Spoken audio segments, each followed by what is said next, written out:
ரொம்ப வருஷமா, பல வருடங்களா அந்த சாதி சாதின்னு அந்த தீயிலேயே போட்டு கிடக்குறானுங்க மக்கள். ஏன் இப்படி இருக்காங்கன்னு ஒண்ணும் புரியல.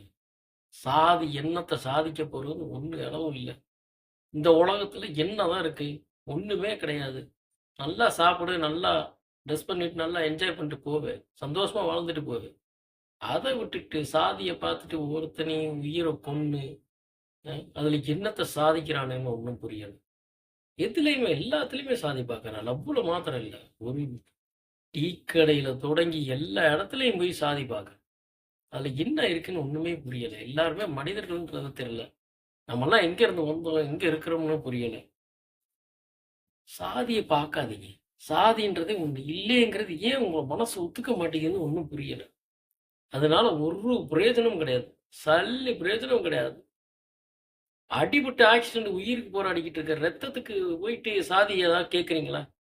B positive, A positive, A one positive இந்த மாரி வகையா ரத்தமா கேட்குறீங்களே ஒழிய, எந்த ஜாதியில வேணும்? என் ஜாதியில தான் வேணும்னு என்ன எவனாவது கேட்குறீங்களாப்பா? ஏன் இந்த மூடத்தனமான உள்ள புதைஞ்சு போய் கிடக்குறீங்க?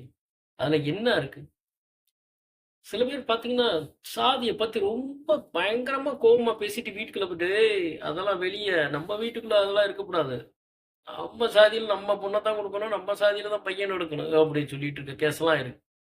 மெயின் என்ன காரணம்னா, இந்த ஒவ்வொரு வீட்டுக்கும் நெறைய வீட்டுக்குள்ள இருக்குல்ல, சாதி உள்ளே இருக்கு. அந்த வீடுகளுக்குள்ள ஒளிஞ்சா தான் சமுதாயத்துல ஒளியும்.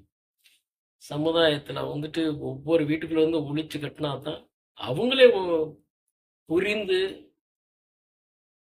மனசு எல்லாம் விளங்குனா தான், அந்த சாதிகள ஒழிக்க முடியுமே ஒழிய, சும்மா சொல்லிக்கிட்டே இருந்தாலும் முடியாது. என்னதான் சட்டம் போட்டாலும் கூட, இந்த அரக்கர்கள வேணா தண்டிக்க முடியுமே ஒழிய, மனசால சாதிய ஒழித்து, சக மனிதர்களோட அன்பா பழகுற அந்த மனப்பாங்கு வரணும்னா, அவன் மனசுக்குள்ள அவன் அவனா மாத்தணும். திருடனாய் பார்த்து திருந்தா விட்டால், திருட்டை ஒழிக்க முடியாது. இந்த வரிகள் எல்லா தீமைகளுக்குமே பொருந்தும்.